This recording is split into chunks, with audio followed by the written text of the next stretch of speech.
misleading. How many migrants died in 2022? At our approaching our southern border? Yes. Precisely why we are seeking to So exclude the smuggling do you know the answer? Do you know how many died? I do not. You do not. Of course you don't. I know how many died. 853. That is 853. And by the way, here are the numbers that have died every year. You go back to 1998, you see it's consistently between 300 and 400, 300, 400, 300, 400. Suddenly, 2021, what happens? You get in office, and that red line are dead bodies. I've been on the Rio Grande, and I've seen dead bodies floating there who've drowned because of your refusal to do your job. You don't even know how many have died. What do you say to the Texas farmers and ranchers who find pregnant ladies dead on their property, who find toddlers dead on their property? What do you say to them? I say that is why precisely we are taking it to the smuggling organizations. But you are not. That is simply not true. Number two, it is why we are dedicated. Let me read from the Wall Street Journal. Hey everyone, welcome back to the channel.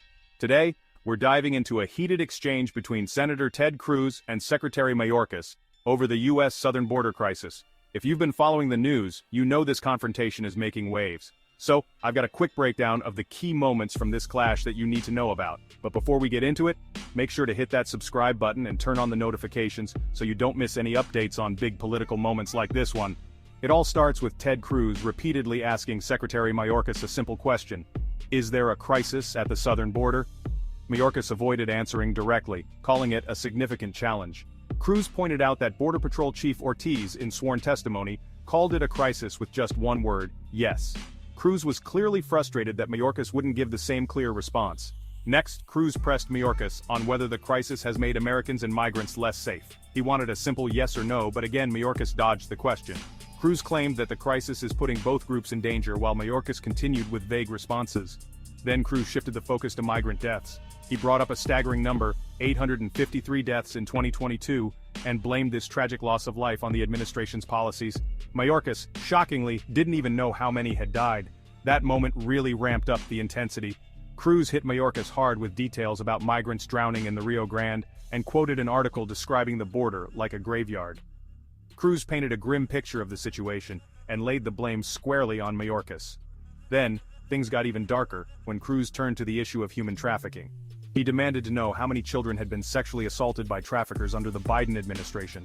Cruz was relentless, and Mayorkas' failure to provide an answer just made the moment even more tense.